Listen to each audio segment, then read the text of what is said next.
Hi, everyone. My name is Dan Bromberg. I'm the Director of Academic Programs for the Carsey School of Public Policy.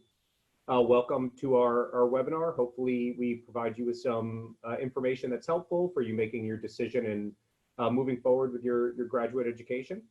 What I'll do today is just present a short slideshow about our programs, our 3 academic programs, and then we could open up for some questions.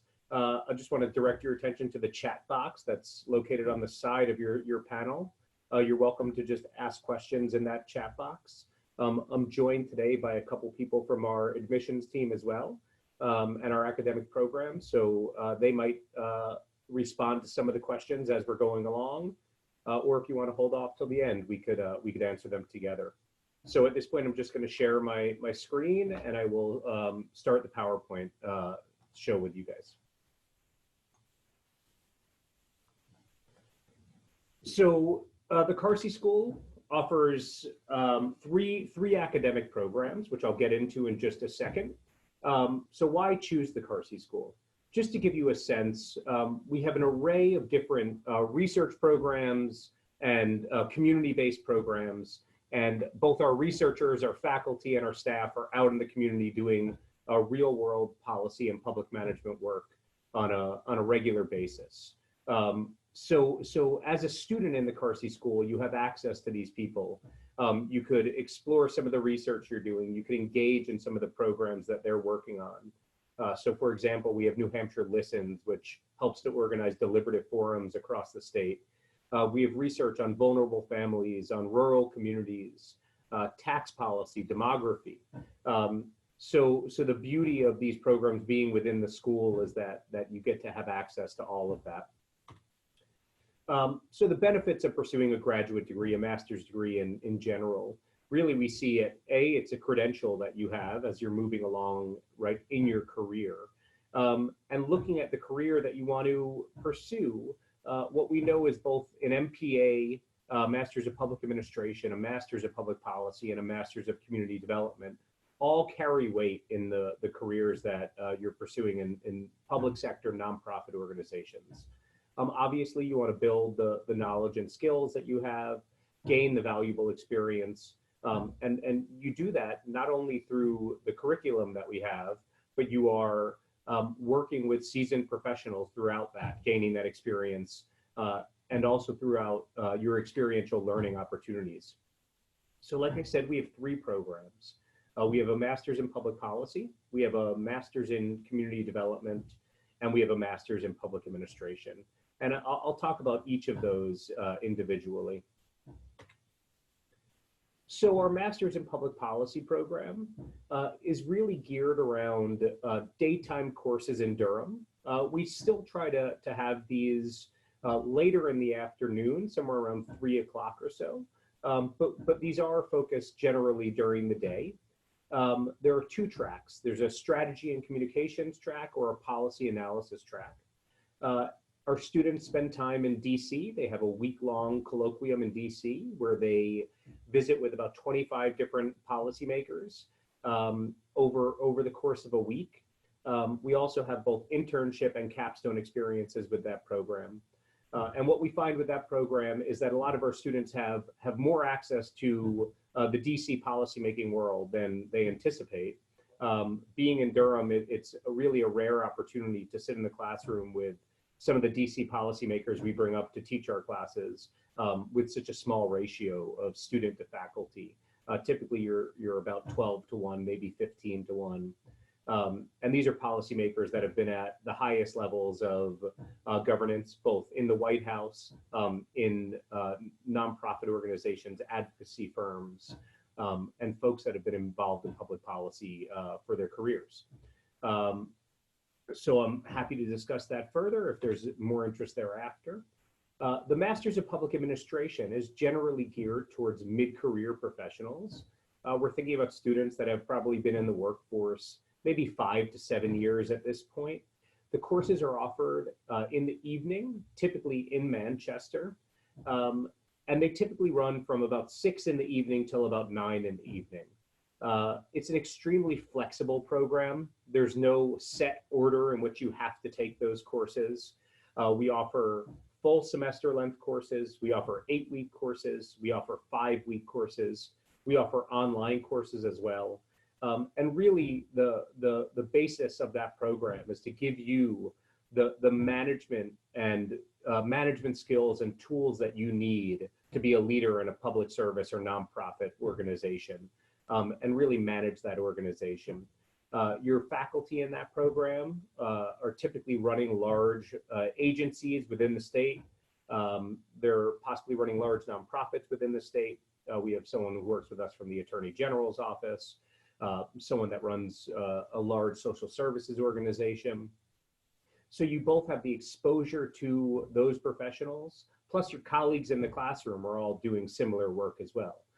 Looking to move up in the management chain, but at the same time, either providing direct services or mid-career managers as well. So that opportunity is a really a good benefit of the MPA program. The last program I'll talk about is our Master of Community Development. So the Master of Community Development is a hybrid program. And it really is built to train people doing development work, both on the international level, so international development, but also local level, economic development, community finance development, and things like that. Our students come from all over the United States and internationally. The unique aspect of this program is that you come, you do a 2-week residency in Durham, and on day one, you actually start what we call as your capstone project. That capstone project continues for your year-long experience in the program. So on day one, you come to campus, you meet with your fellow cohort members, you spend 2 weeks in residence on campus while taking courses, and then you go back to the community where you're working, whether that be your job or we help you find a placement, and you spend that year taking classes online the next 2 academic semesters. And during that period of time, you're working on your capstone while taking courses. And then you return to Durham the following summer and spend another 2-week residency. And if you're going full time, you're going to complete the program within that 12 to 14 month period. So you're going to come back, you're going to take your program evaluation course, you're going to make your presentation, share your experiences with all your colleagues who you had developed that relationship with over the first summer, and graduate. And that's a September graduation date. So it really does kind of work in a relatively fast manner. So the admissions process for all of our programs is relatively similar.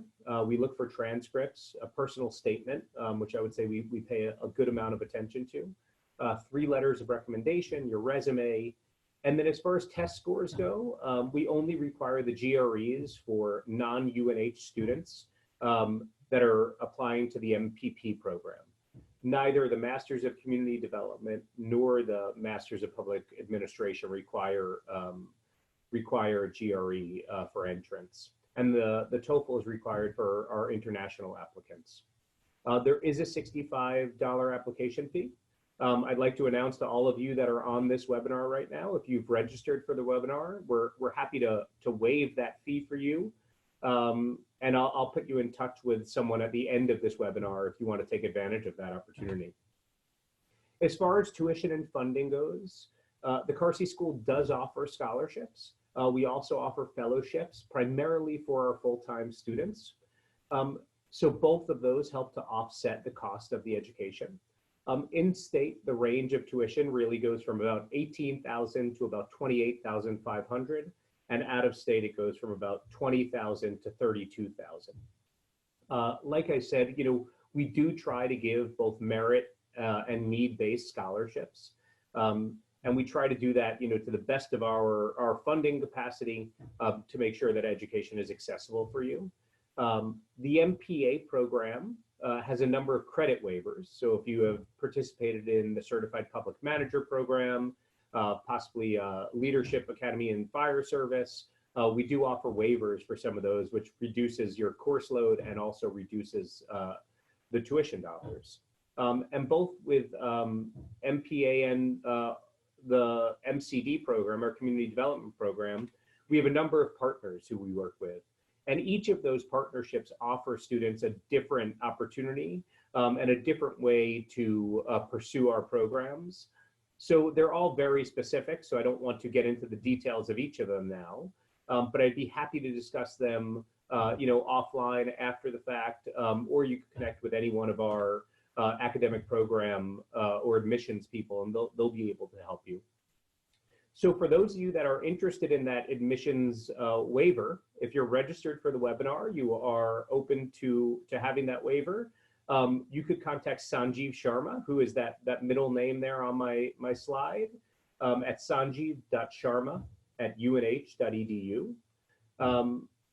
And he'll be able to help you with that. And with that, I'd love to open it up for some questions. So I'll stop sharing my screen and I'll come back and love to have some questions from all of you.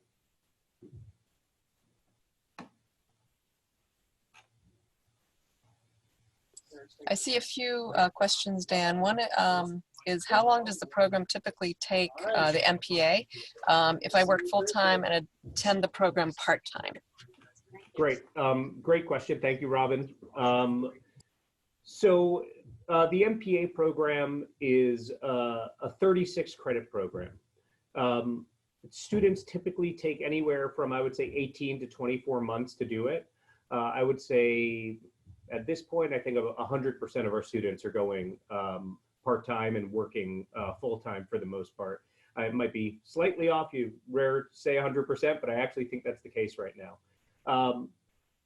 Depending on how much you feel as if you could handle, we typically recommend 2 to 3 courses a semester.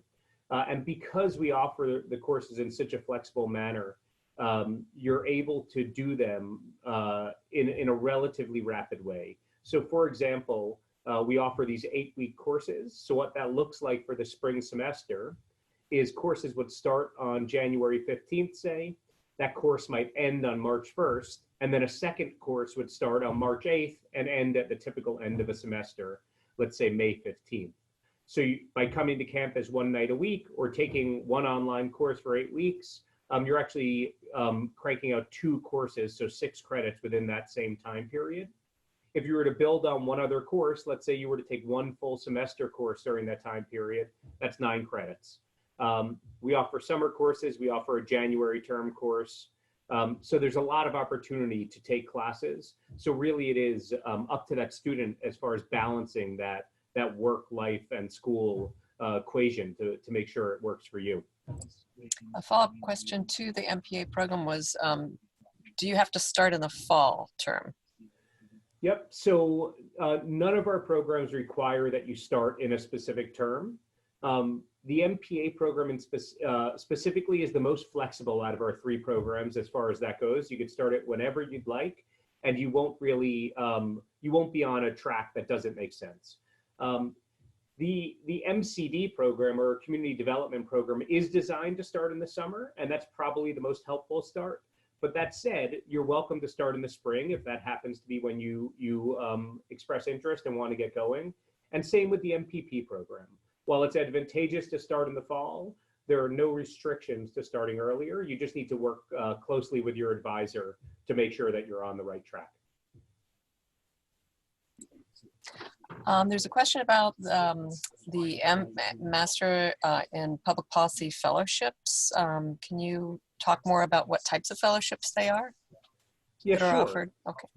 Sure. So the way that works is the Carsey School has a number of faculty fellows across the university. And depending on who has capacity to take on a fellow and needs a fellow to do some research, often dictates where those fellows are.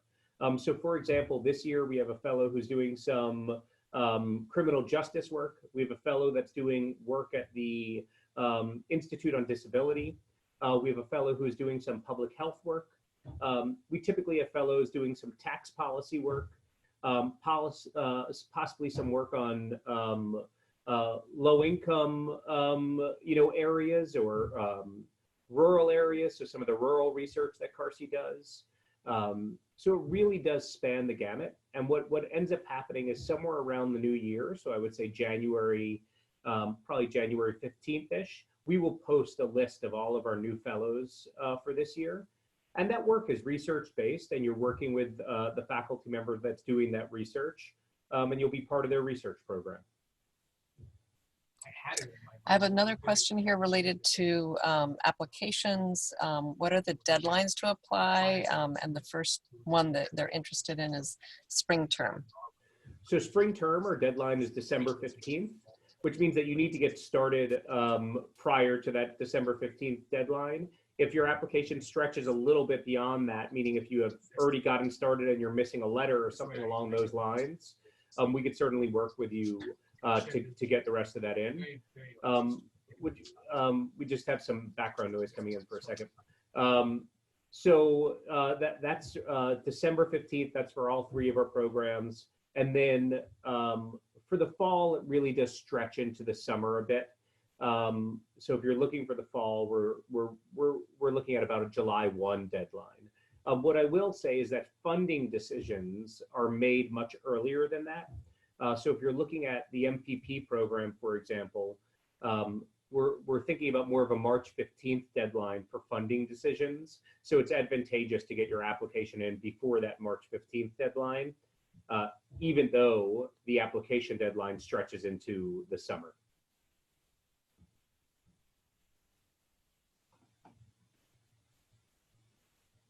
See if there are any other questions out there that I haven't covered. One question about how many hours a week does a full-time Master in Community Development student spend on coursework? Robin, you want to take that one? Sure. I graduated from the program, so that's why Dan's asking me to answer that question. It depends somewhat on the course. And, you know, you have your online coursework, and I would say you have assignments that are due like every week, and then that you also have group assignments that you work on with, you know, the fellow students in your cohort. But I would say probably between 10 and 15 hours a week. And that would include, you know, watching the recorded videos. There are occasionally in the online program portion, there are synchronous times where you meet as a group and have a discussion and talk about the topic of the week. The schedule during the summer is you come in, usually arrive on a Thursday, and on Friday is an orientation day. And then a Saturday is really a team building day that you spend with the people in your cohort and also the students that started the program the prior year. And then courses start the following Monday. So you have 2 weeks of courses, and it runs 8:30 in the morning until 11:30, 12. And then you have like an hour-and-a-half break, and then you have your afternoon class or classes. So that's sort of the rough schedule. So during the summer portion, you're here, you know, for those 2 weeks, and it's fairly intensive. So you would spend more time certainly because you're in class and then doing, you know, assignments and presentations.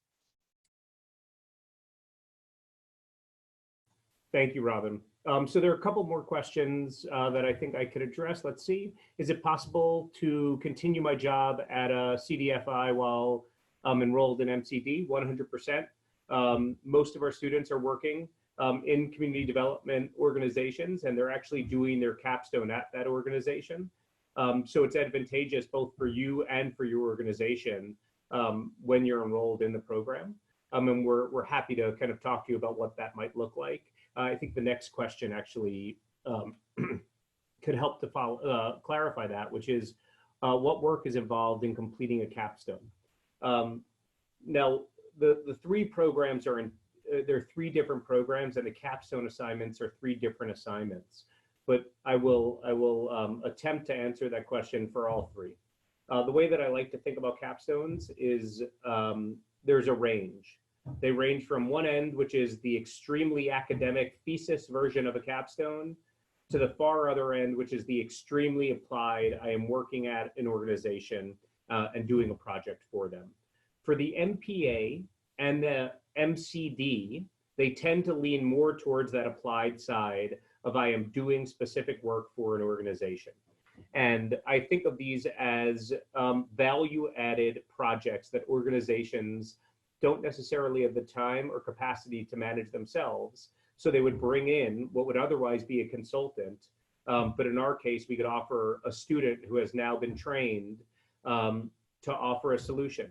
Ideally, they're excellent networking opportunities, they're excellent career building opportunities, and they really could give you a leg up in moving forward. Typically, students wait for the MPA until towards the end of their time with us. For MCD, they're actually doing it throughout the entire time, and for MPP, they're doing it towards the end of their career. The only difference for the MPP, I would say, is that they really do have a pretty direct policy application, right? So you could think of something like a white paper, possibly a legislative scan and strategic communication plan to advocate for a policy, or a policy analysis, something along those lines. Are there any other questions out there? Can you provide an example of good people to ask for a recommendation from? Sure. Someone you work with, so a professional that you work with, possibly a supervisor. If you're recently graduated from an undergraduate program, certainly a professor is an appropriate a recommendation. So anyone that really could speak to the skill set and your desire for pursuing this graduate education, and they really do span. There's a question, Dan, about what if I apply for a summer 2020 start, accepted into the Master in Community Development program, and then I can't start. Can I switch to a fall start? Is that okay? They're asking. Yeah, I mean, it is okay.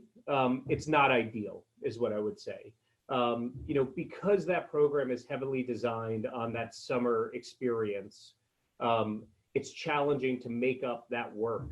So what would end up happening is you'd probably end up doing some electives for a little bit, and you wouldn't really get to the core of the program, which is certainly something we could work with you on. But like I said, I mean, ideally it is a summer start, so you get that. First of all, you build that cohort, you have that residency on campus, and that's really where you get going.